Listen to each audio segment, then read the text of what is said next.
Hi everyone, good morning, good afternoon, good evening, wherever you are. I'm your host, Dr. Haider Shah, and on behalf of Calwas, I would like to welcome all of you to this webinar. Thank you very much for joining us. Today we have very interesting topic, and I'm really honored to welcome and introduce our distinguished guest speaker, who is going to talk about qualitative research, perspectives, and challenges.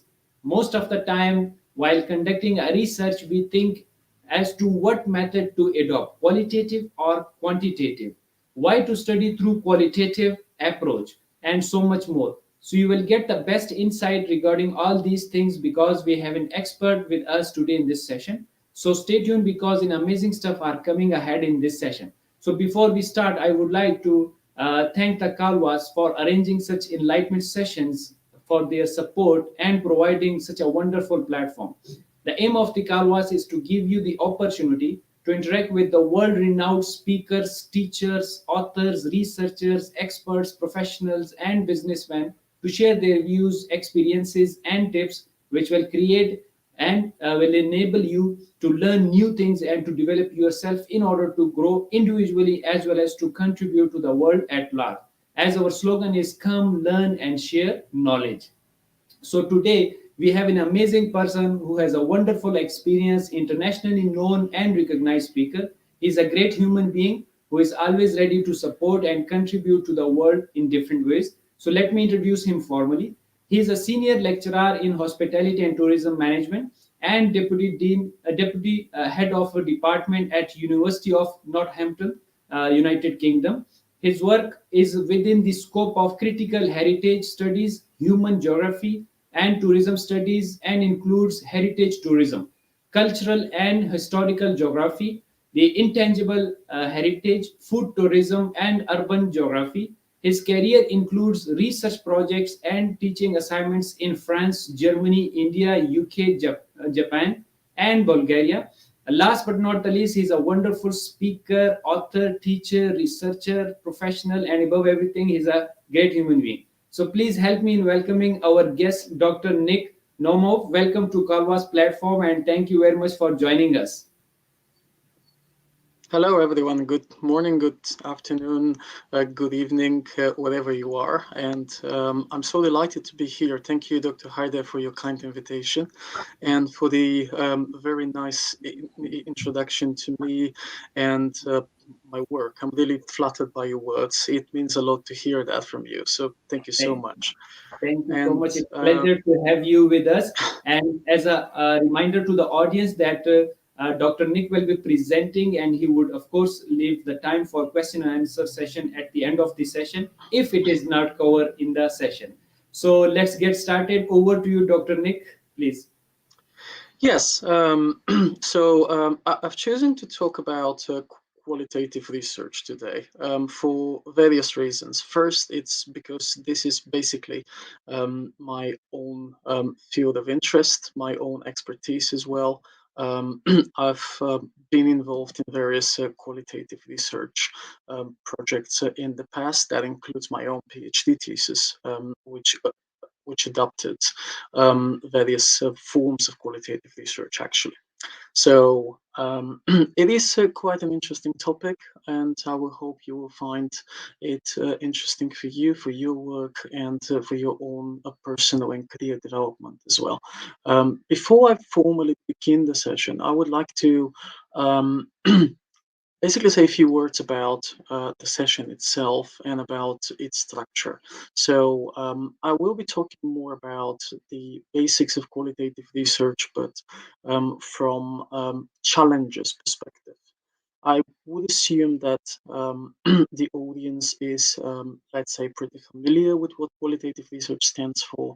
I'm not going to give like a formal lecture on it. Instead, I see this session more or less like exchange of ideas, practices, comments, and sharing some useful, hopefully, experience and perspectives based on my own research in the field. So I will focus more on the challenges which young and aspiring researchers face. I will focus more on the challenges which I have faced as a part of my own research, dealing with various bits and pieces of the qualitative research. So let's begin with a little bit about who I am. So um, I'm based in England, as you already know, at the University of Northampton. Um, for those of you not familiar with the geography of UK, Northampton is in the West Midlands. It is basically 1 hour by train north of London. It's a pretty developed town with various amenities, sites, and tourism attractions as well. I've been with Northampton since 2015, and I've progressed from the bottom to the deputy head for around 6.5 years right now. So, in addition to my current employment, I've had previous work, teaching, and research projects in various places all over the world. Um, as a part of my current position, for example, I am developing a number of academic partnerships, of course, together with my colleagues. And I also do some ad hoc consultancy for various companies and projects, including the European Institute of Cultural Roots, for example, and the Dubai Government Excellence Program. So my main area of interest is pretty much anything that focuses on the relationship between culture, heritage, and tourism. I have a particular interest in human geography, in culture, identity, authenticity, and of course, all the various forms of tourism that relate to how we understand our culture, heritage, and the past in general. So, part of my work is very qualitative, actually. And I've done interviews, I've done ethnography in the past, I've done series of focus groups and participant observation as well. So I've experienced most of the so-called most common types of qualitative research. So I faced a lot of challenges in every single project which I've done, especially those ones which were in a country where I don't really speak the language. Um, but I've learned a lot from those challenges, and hopefully, you will find some of those things which I'll share with you later on particularly useful for your career and for your own professional practice. So let's start with a generic, actually, definition and understanding of qualitative research. Um, qualitative approach is a form of interpretative inquiry. It is rooted in imperativism. Uh, this paradigm, which is exactly the opposite to the constructivist paradigm and the other approaches which are typical for the quantitative um, studies. When in qualitative research, the researcher um, needs to develop an inquiry that is based on exploring the unknown, rediscovering what is unknown, and also exploring the different perceptions of the studied participants. The interpretative inquiry and the qualitative approach actually are based on a complex set of problems and issues. We usually go very deep. We collect rich and meaningful data, which is primary, of course. And this data help us to study and explore the phenomenon in a more holistic manner. If we were to begin with what is the most essential characteristics of qualitative research, it is that depth of data which we intend to collect. So, qualitative research in general involves the collection, the analysis of non-numeric data. And by data here, it means not also text, but it could be, for example, audio files, it could be videos, it could be observations, it could be pretty much anything, actually. And anything that could potentially help us to understand concept, opinions, experiences. We use qualitative data to gather in-depth insights, as we said before, into a problem or to generate new ideas for research as well. In qualitative research, um, we adopt forms of qualitative research in order to understand how people understand the world around us. That's a very basic understanding. But to put this into different context, there are many different approaches, especially in qualitative research. But the overall aim is to actually study the different realities around us. And we as human beings see the world differently. So, through qualitative research, we see those meanings and values, for example, that we attached to the world around us. While there are many approaches, all of them tend to be flexible and flexible around what we intend to explore. Okay, we focus on retaining rich meaning when we interpret data. Okay, we tackle the data from various different angles and perspectives in order to dig deeply and find the actual meaning to the various forms of analysis, which we're going to discuss a little bit later on. Doing qualitative research is very common for humanities, for social scientists. For example, my own research is within human geography, but it's arguably the most common types of research techniques used in anthropology, sociology, history, to an extent, education, and even health sciences. For instance, in medicine, very often we need to talk to patients, we need to interview them to actually find out a little bit more about way they feel, what they suffer from, and especially when we take the research from a more psychological perspective, for instance. Common approaches include grounded theory, ethnography, action research, phenomenological research, narrative research. So we have a great variety of approaches we could actually take to analyze qualitative data. Principles of the qualitative research, of course, include ensuring methodological cohesion. We work inductively. Um, we aim to be very responsive, to tackle the same problem from different perspectives, to acquire, of course, adequate and appropriate sample, and of course, attend to relational ethics. Some of those, for example, sampling, positionality, reflexivity as well, I will cover later on because these tend to be some of the most challenging aspects of being a qualitative researcher. All qualitative research is quite contextual. It occurs within a specific time frame, within a specific place or places, and often involves human interactions, which means that we're more likely to go and enter, for example, the ethnographic field, talk to people, ask questions, observe their behavior, observe their emotions, and make sense of them. Okay? Doing qualitative research, however, as we said before, possess great array of difficulties in terms of how we position ourselves in relation to the social, to the political context of the study. Very often, we conduct our research at places, at destinations which are particularly contested, places which are subject to various politics and influences. And it's the same for the people. Very often, we interview people who have very senior positions, and we use various techniques to get to those people.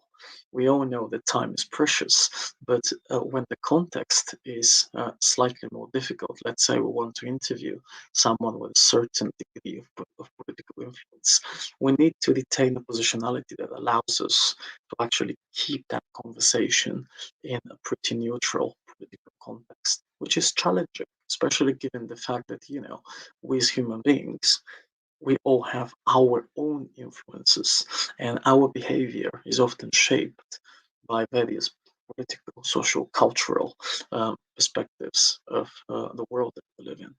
Our positionality affects a lot. It affects construction of meanings, it affects the way we see people, and it also affects, or could affect, the way we conduct the data analysis at a later stage. So, challenges. Let's start with those challenges.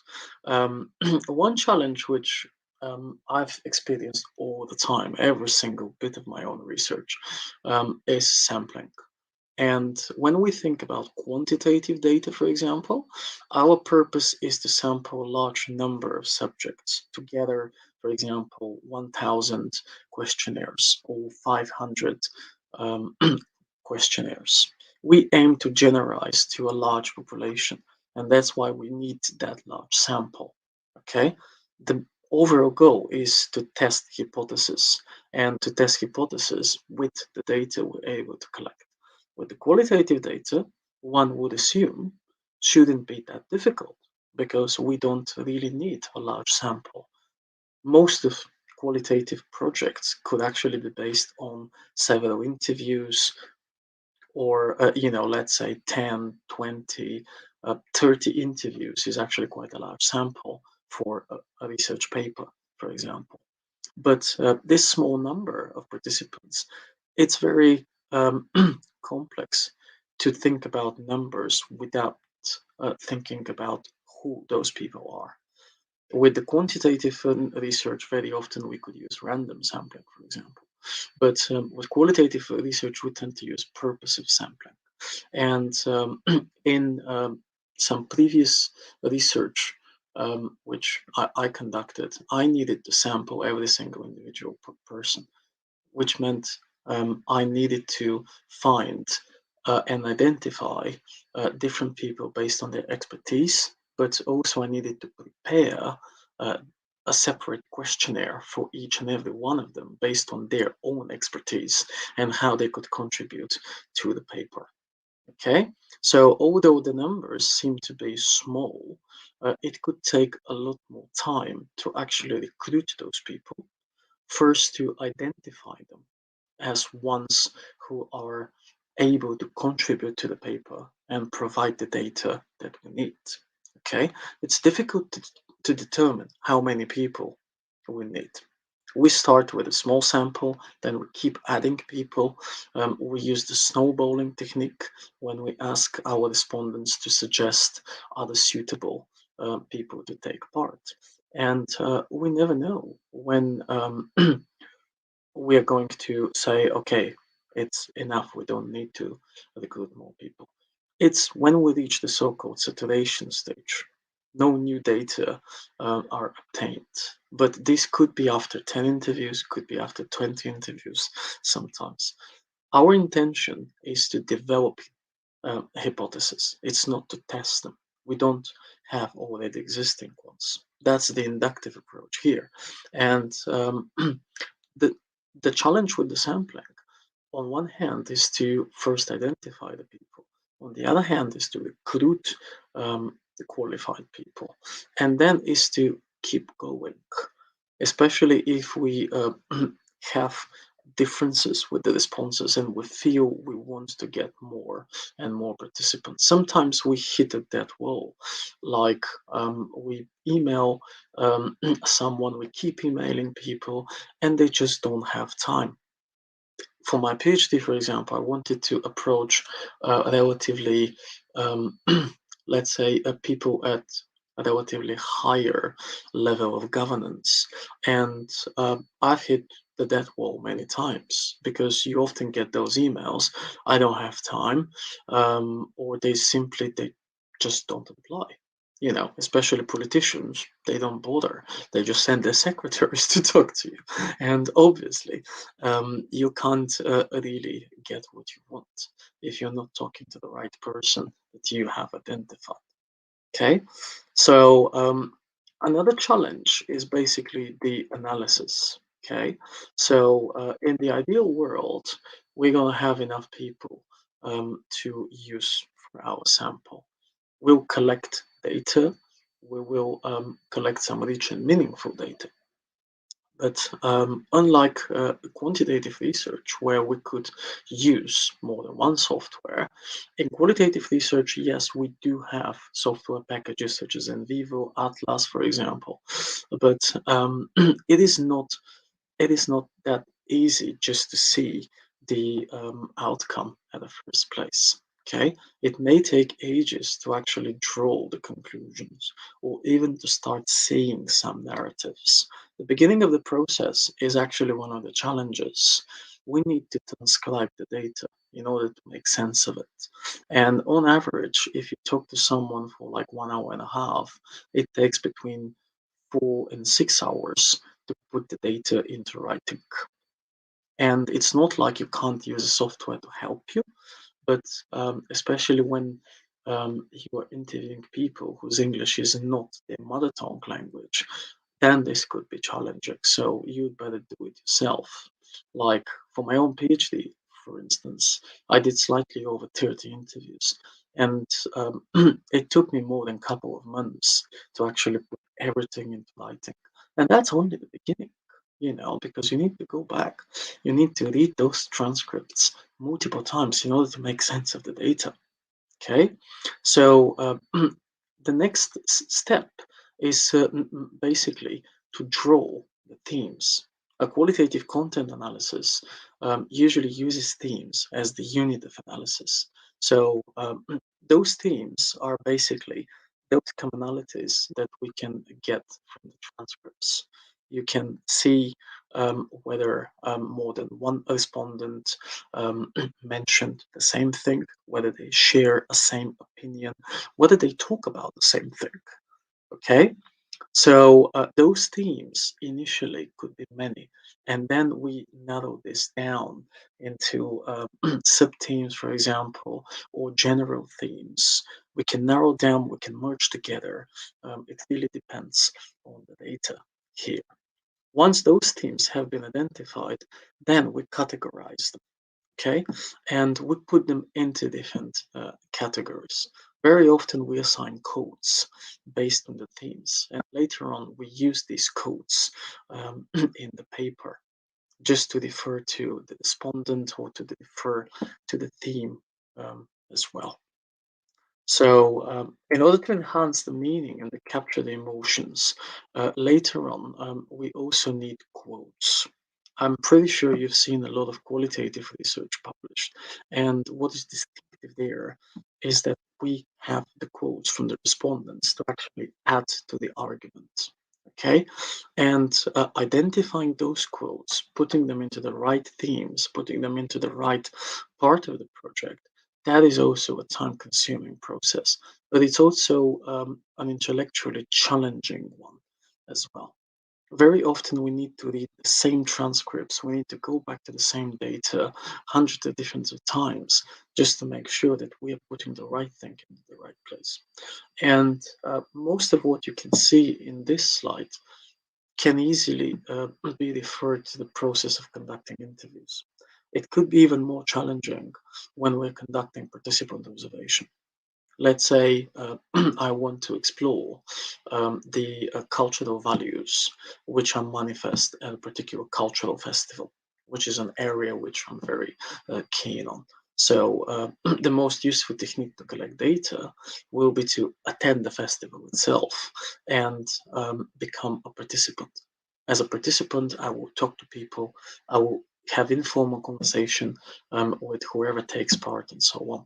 And very often the data that we collect is what we actually put on a small notepad. It's like a diary. So if the festival is 3 4 days, we keep a diary for every day. And with the diary, it's basically what we capture at the moment. We can't come back to the same moment. Yeah, we have fresh memories, but it's not exactly the same. With the interviews, we can record the interview subject to permission of our respondents, and we could go back and listen to the interview. But doing participant observation, for example, we can't record every single feeling and emotion. So when it comes to the analysis, making sense of those diaries, putting the themes and categories and codes, that could prove even more challenging than that. Another challenge is basically when we engage into ethnography. It's quite an interesting field of research, actually. Again, this is more typical for sociology, anthropology, cultural studies, but ethnography is basically the study of social interactions. We study social interactions, we observe people's behavior, We study perceptions, for example, that occur within teams, organizations, communities. Okay? The central aim of ethnography is to spend a long period of time, most of the time, and gather rich holistic insights into people's views and actions. Okay, we observe the people's behavior, but we also observe the actual environment. We observe the location those people inhabit. We collect observations. We conduct interviews. We just talk to people sometimes. And informal conversations very often could be even more meaningful than the formal structured interviews. Okay? A strong emphasis is put on exploring the nature of the social phenomenon instead of exploring the setting or out to test hypotheses about it. Okay? With ethnography, as with other types of qualitative research, there is a tendency to work with unstructured data. Okay, we have a lot of raw data which have not been coded at the point of the data collection. Very often we collect data and we don't know even whether we'll be able to use it. But at this point, we put it down, we record it, and later on, when we have time, we sit and again read through the transcripts over and over again to see the themes or to identify a narrative.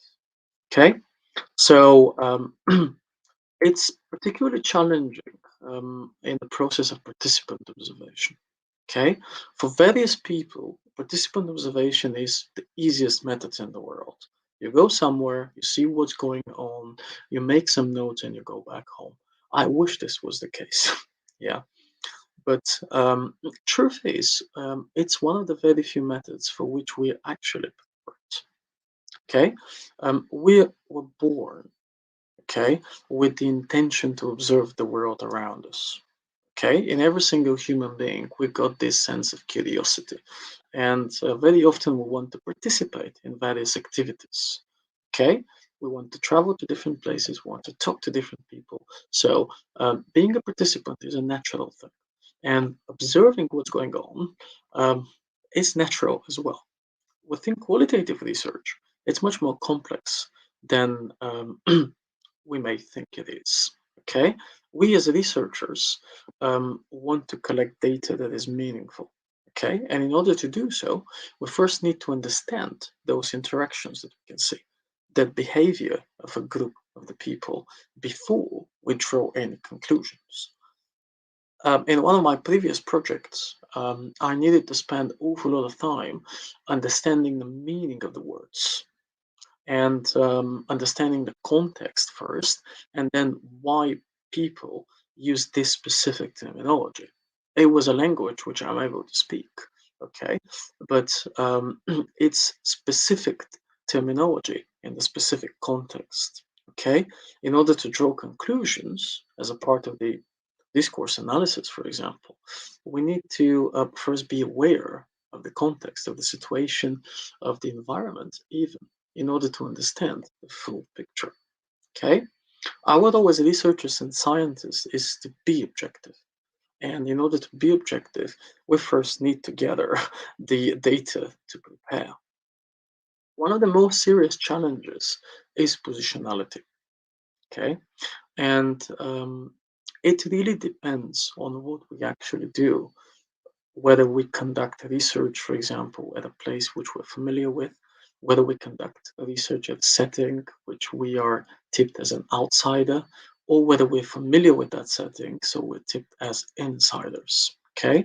Positionality is basically the positioning of the researcher in relation to the social, to the political context of the study. It could also be in relation to the community or to the organization.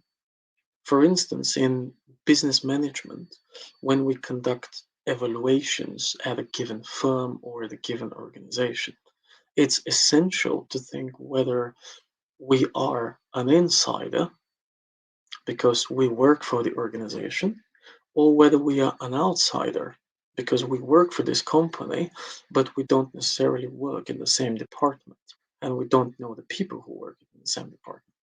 So we could do it in theory as an outsider or as an insider. But we need to firstly position ourselves in order to inform our approach to the study. Okay? In a similar thing, when we conduct, let's say, ethnographic research in a complex political setting, we need to first identify what is actually the positionality.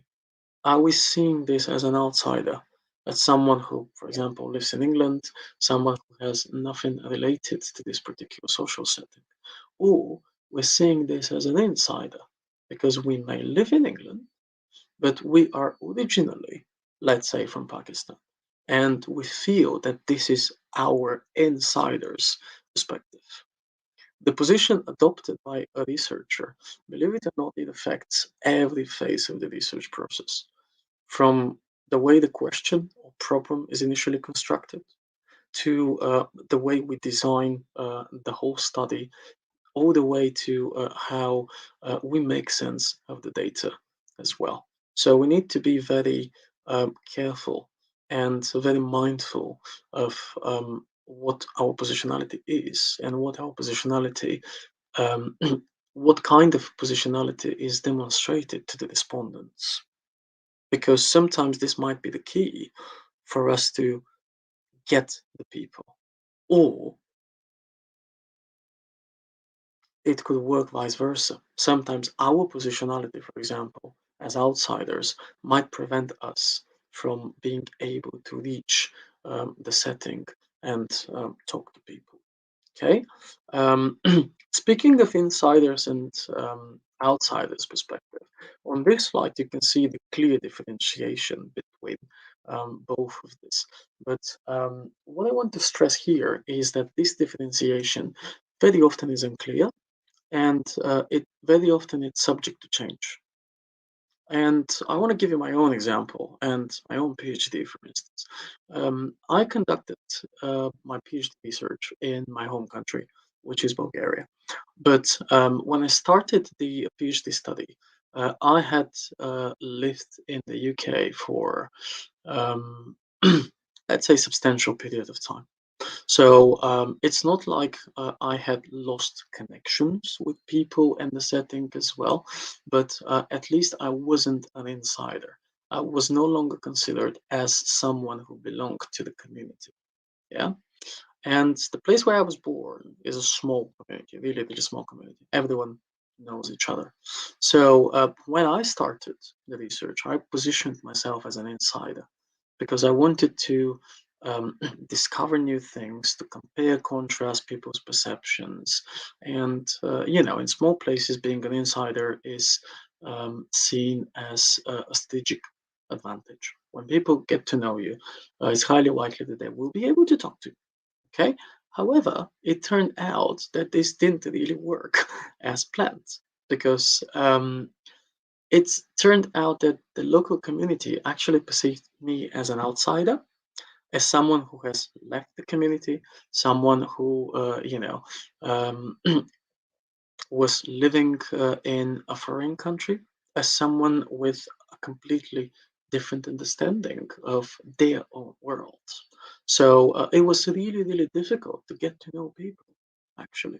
So I had to spend some time, I had to physically go back and spend a few months over there, talk to people, reintroduce myself, you know, reestablish that broken links from the past. So it took some time for people to believe that what I was doing was actually not about anything outside the community, because the research study was actually based on the cultural heritage of the city and the UNESCO World Heritage status. So until they knew that they could trust me, okay, I've experienced a lot of different challenges. So, what I'm trying to say is that I changed my positionality a few times. I needed to change it in order to be able to gather the data. Okay. What is particularly challenging here is to control the bias. It's qualitative data. I was listening to people's observations, feelings, emotions. And, after all, this was the place where I was born. So it's difficult when you have to we have to maintain that unbiased position as a researcher when you're actually exploring more, a little bit about your own past, because many of those things which I established, I didn't know them before. I didn't know them in advance. And of course, not everything which I was able to find I liked. There were certain things which I felt like, okay, this isn't good. I'm wondering why this had been done. Yeah, but we have to maintain this positionality. We have to be able to, offer constructive criticism, and we have to criticize. Sometimes even things which we wish we were not in a position to criticize. So reflexivity is another challenge. And in qualitative research, this is basically the analytic attention that matters. We reflect on the whole experience. We reflect on the data collection, the data analysis, and we go back and think about um, our bias again. We think about what we recognize as researchers, the social world around us, and what affects this social world and our own critical judgment. As a process, reflexivity is about recognizing those things, examining, understanding how, for example, our social background, our, even if you wish, culture, heritage, religion, could affect the research practice.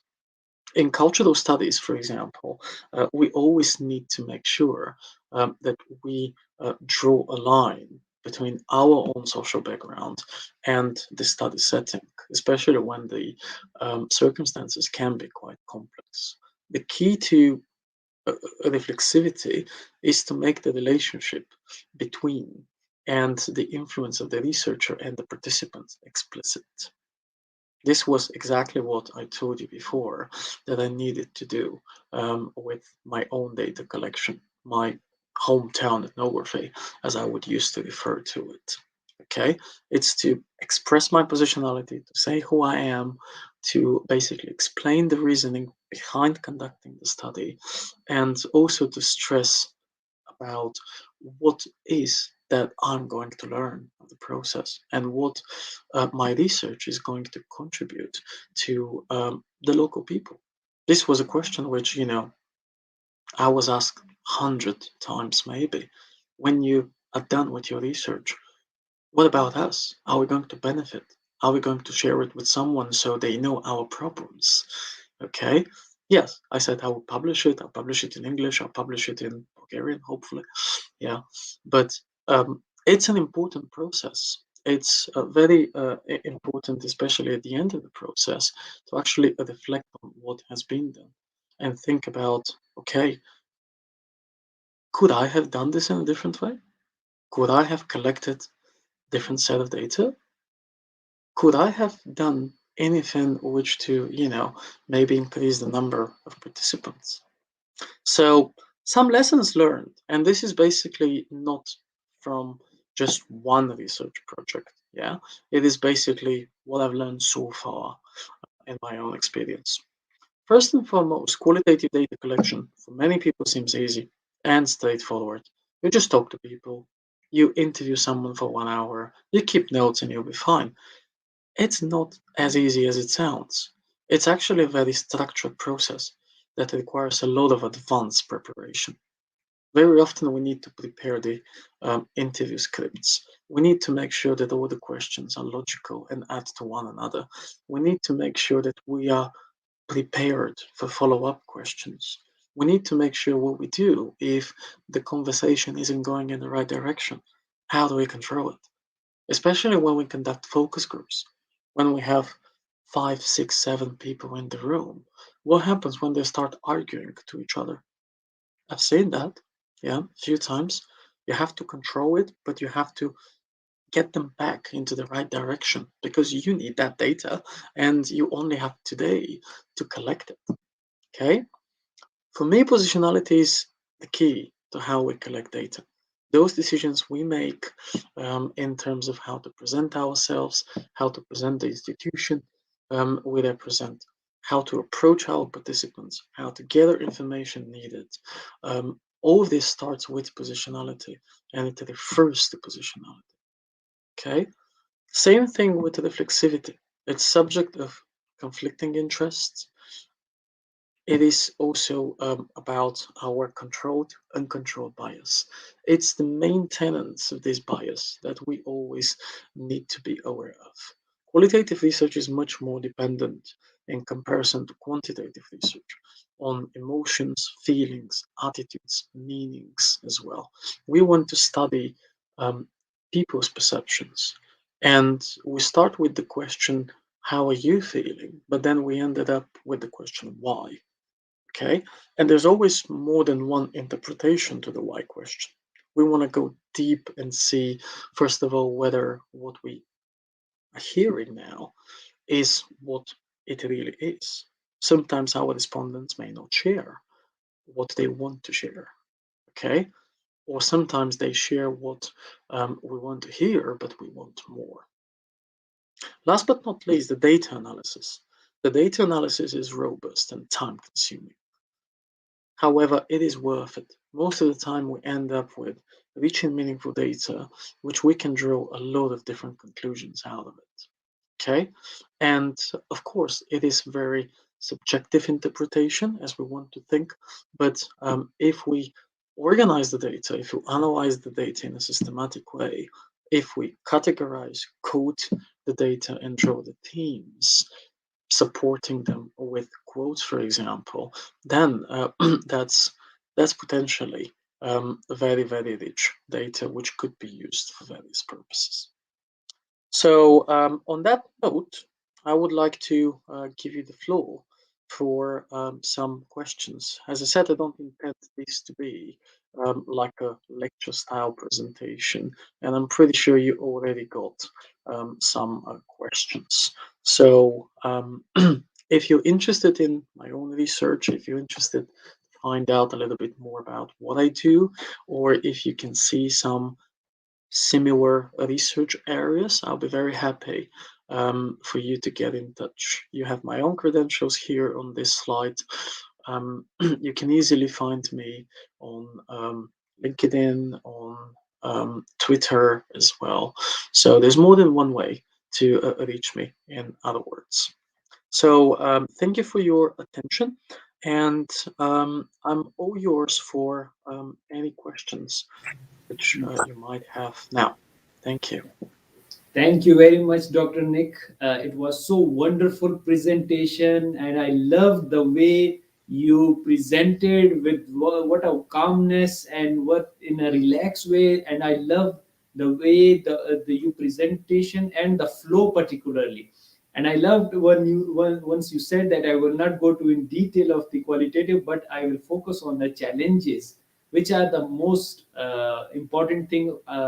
Because I have seen in PhD that people who were doing the qualitative research, they used to talk about like these issues which you have highlighted. And I really enjoyed when you shared your own experiences, what kind of problem you faced, and then how did you improve it, and then what things people need to consider. And I like the phrases you used in multiple slides, particularly that people think it's very easy, go to somewhere, talk to someone, and collect the relevant data. Yes, and you have mentioned very rightly that yes, the focus group, when they start arguing with each other, how you are going to control it, and then drag them back towards the direction which you want, that you want to collect the data, and then the assigning meanings to things, and so much more. Believe me, Dr. Nick, I learned a lot from you in this session. Even you are so wonderful, and the grip you have, the command you have on this subject is so wonderful. Thank you very much for your wonderful presentation, for your wonderful knowledge sharing. And that's what I usually say, that this is the beauty of the expert, that they make things in a simplest way so that people could understand it. And you are successful in that. And the people who are watching and the people who will watch in the future, they will be getting the right kind of guidance and the best insight related to qualitative research. Thank you very much once again. And Dr. Nick, if I would say that 60 to 70% question you have already covered in your slides, because a lot of questions are related to these issues and the people who are Hmm. facing. And that's what I usually say to my PhD students, that since we have gone through this journey, we know what kind of problem you will face, most probably. But that's why you have incorporated your slides in a so wonderful manner. Your content was so powerful that it addressed so many questions. But still we have few questions, and there are some misconceptions, and there are some doubts of the people. They want to ask about that thing, and they need your expert opinion on that. So should I start with the first question, please? Yes, yes, go on. Thank you. Okay, thank you. And Dr. Nick, the first question is how many interviews are needed in qualitative research? Is there any rule or popular practice for that? Yes, your opinion, please. Yeah, well, that's a $1 million question. Yeah, I mean, it is difficult to provide like a universal recipe here. As I mentioned in the presentation, we usually stop collecting more data when we've reached the saturation stage. We just can't see anything which has not been mentioned yet. So when everything is a replication of what we have already collected, then there is no point of doing this again. Yeah, Yeah. but I mean, I know that the backbone of this question is, Nick, you should give us an estimate number, please, because this is what my students always ask. Yeah, I mean, for me, it's realistically to think that if we want to have a meaningful research study, of course, it depends on the time frame. Okay, because if you have like 6 months to do your master dissertation, there is one thing. If you got 4 years to conduct your PhD study, it's a completely different matter. So I would say for master's project, I typically advise my students to aim for 10 interviews at least. So sometimes we end up with 7, 8, but again, there is a huge difference between having a half an hour interview and having a 2 hour interview as well when it comes to the data. For larger projects, I would say anything above 30 is an achievement. But again, it depends. If we have multiple researchers, for example, doing interviews in different settings, then we could easily go even above the 50 mark. But if we got 50 interviews, which means 50 transcripts, that's a lot of data. Yeah. And the expectations of the findings will be very high as well. Very nicely said. Wonderful answer for that. Dr. Nick, since you have answered this question, but one PhD student has emailed us since we just shared the flyer, and he stressed so much that please ask my question definitely, even if it is covered in this slide. So I'm asking for Okay. that student because he stressed a lot for asking this question. That person wants to ask that in qualitative research, how many participants should I need to interview at minimum to conclude my research? For conclusion purpose, how many is required? Yes, please. I'm afraid the response will be very similar to the previous question. It really depends on the setting, and it really depends on the actual um, research study. But maybe what I didn't say answering the previous question is that we need to first clarify whether doing interviews is actually the only data collection method. Sometimes we may, for example, conduct interviews, but in addition to this, to also do some participant observation or to conduct some informal conversations or even to do some, let's say, uh, for example, it's not secondary data as such, but when we go and work, for instance, with the archives, so archival research and interviews. for instance, could work really well. But well, again, I would advise for the minimum to be 10. Yeah. Very nicely said once again. And I hope the student will now not mind, and we have answered that question particularly, even though you had answered it in a previous question as well. Okay, we have one It's okay. another interesting question. The question is, please guide us, Sir Nick, that how many questions are needed for qualitative research? Is there any rule of or common trend for this question here? Yes, please. Well, I would say that if it's qualitative questionnaire, we first need to clarify whether we intend to use the questionnaire for an interview or for another purpose. As with the interviews, we have um, structured, semi-structured, unstructured interviews sometimes. So the more structured the interview is, the more attention we should pay to the actual question. I've used structured interviews in those cases where I knew in advance that I would have limited time with this particular person. And most of the time um, about this interview was actually spent on preparing the question and just ensuring that this is aimed at the information which I want to collect. So if it's structured interview, then I would think again, it depends on how much time we have with that particular person and the depth of the respondents. But maybe around 10, 15 questions for like 1 hour interview should be prepared. Maybe not 15, maybe about 10. Um, if it's on the other end, if it's unstructured, sometimes we want to do unstructured because we know that the respondent is very knowledgeable and he, she may share things which do not ask, but we would like to hear. Yeah. So in that case, my suggestion is to prepare like the themes. What are, that areas of interest which we want to ask about. And instead of asking very specific questions, we usually begin with like, okay, would you like to tell us a little bit more about, or would you like to share your opinion about this, and that? So this is how we make the respondent talk.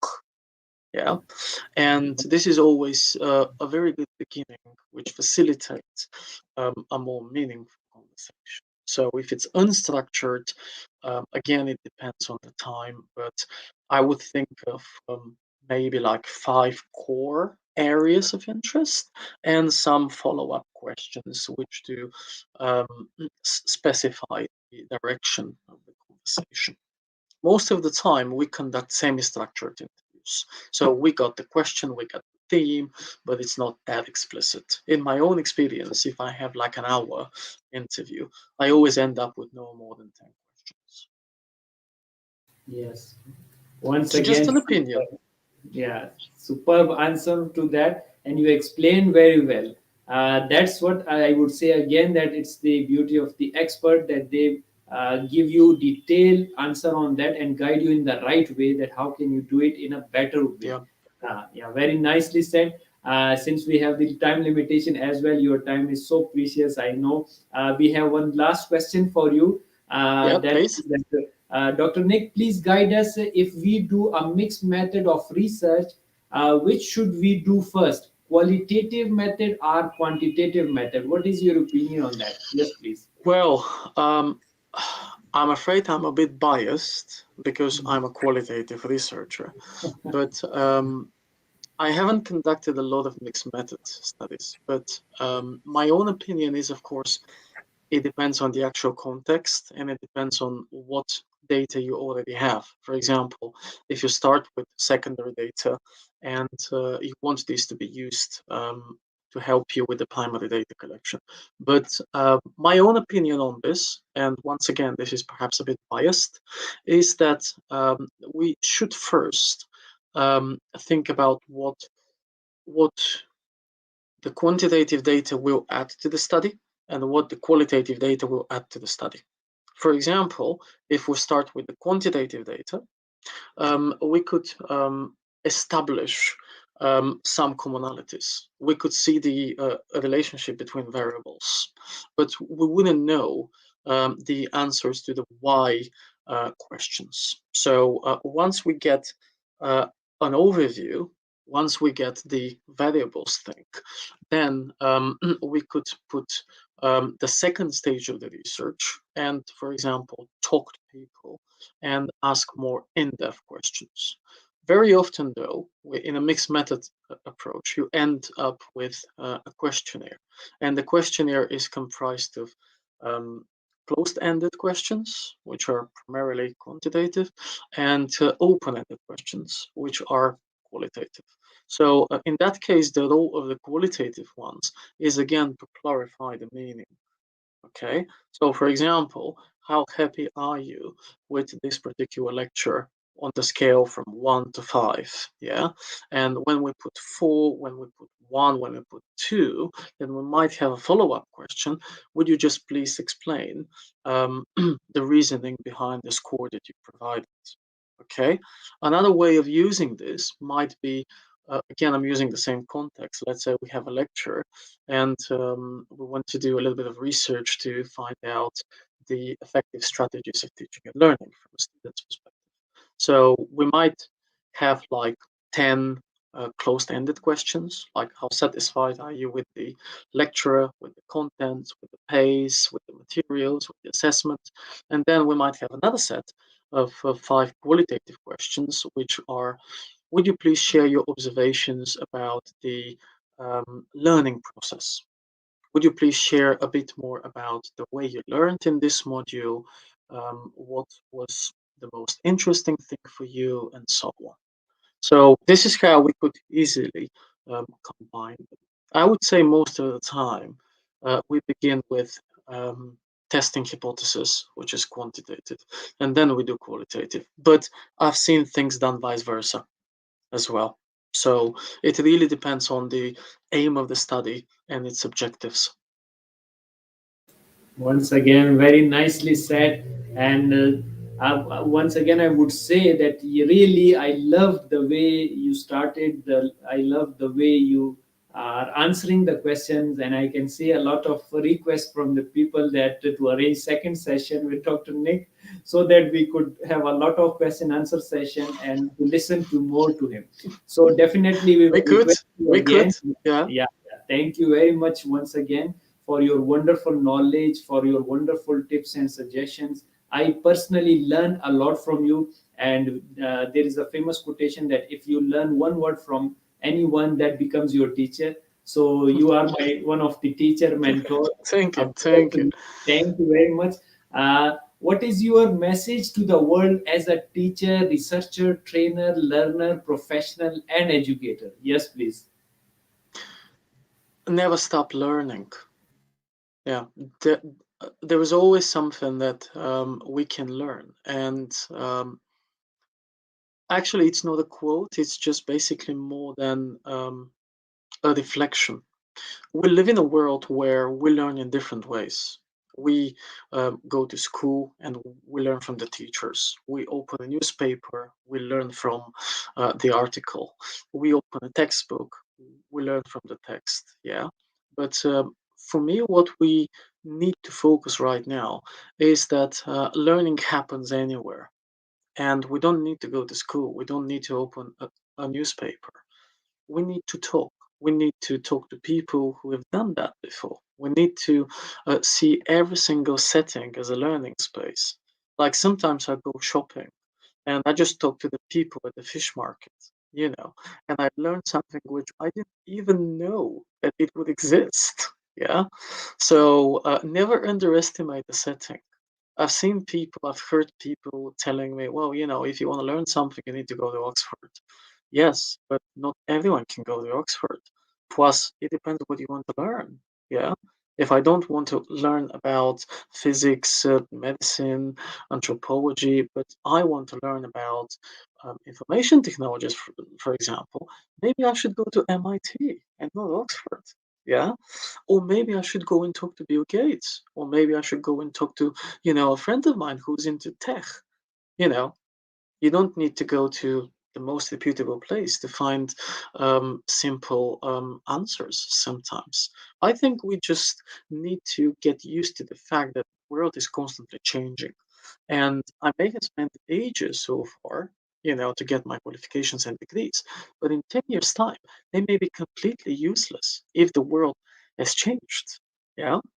So we need to just focus more on the fact that there is always something for us to learn, and we should not be afraid of learning this. Very nicely said. Wonderful message to the world. We should be ready and we should be in accepting mode to learn. And we are always Mhm. a learner, and wherever Yeah, we are, particularly the student. And very nice knowledge you have given. And I love your again the example of the fish. Yes, it was so wonderful that you learn a lot and you learn in a simplest way from everyone. And various scholars they say we learn a lot from the children because they ask so many yeah. questions and then you have to reply them. So I've very learned a nice. lot from my students. That's what I can Yes, tell you, and I'm very thankful yes. um, to them for their participation in the class, for their questions. But it's been a few years now. It was before COVID, and I got a student who told me when she graduated, and she told me, Nick, I used to like your lectures. We met after she graduated, and she said they were nice, they were prepared, and you definitely got a presence in the classroom. But my favorite part was that 5 minutes after the end of the lecture.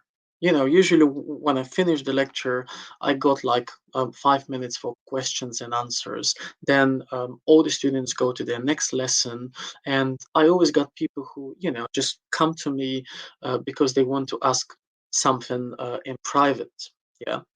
And that 5 minutes question time, that's what she said. I love that small talk because I learned something which, you know, I didn't even think that you could help with.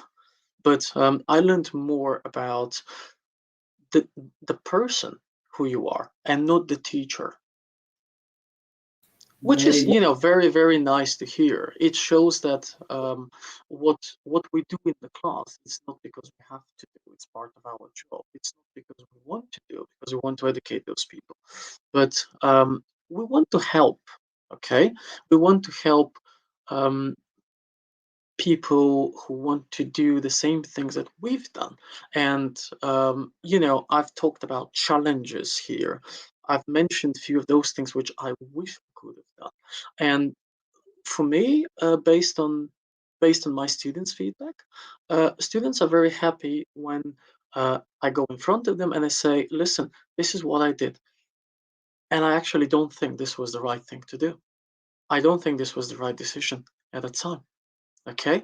And when I explain the reasons, they're like, okay, you have the courage to say that you are wrong. Yes, I was wrong, but I learned from that mistake. well, once again, very nicely said. And that's the beauty of the teacher that they become the role model and people follow you and they notice Hopefully. everything in you.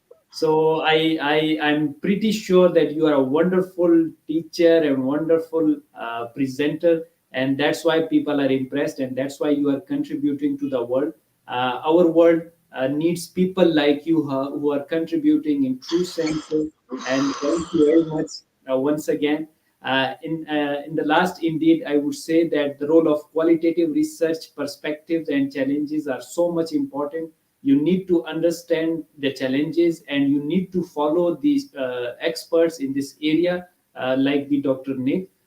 Do follow the distinguished guest speaker through his research work, and you can email him for future learning and guidance. He is very generous and always ready to help the people, particularly the young researchers. Moreover, wonderful explanation and a powerful content which the Dr. Nick has already elaborated will help you to learn, develop your understanding regarding the qualitative methods and particularly the challenges. So take advantage of all the information, the important tips and suggestions shared by the experts. So that's all we have time for today. Thank you once again, Dr. Nick NAUMOV, for your wonderful time suggestions. And I would also like to thank our audience who joined us. If you have any additional questions, regarding the information shared today, you can email us or you can directly connect to the speaker through his social media account and the other email addresses we will be providing you. So, till next session, take care of yourself. Do not miss any session in the coming future. And if you have any suggestion, you can email us at the info@calvas.com. So, take care.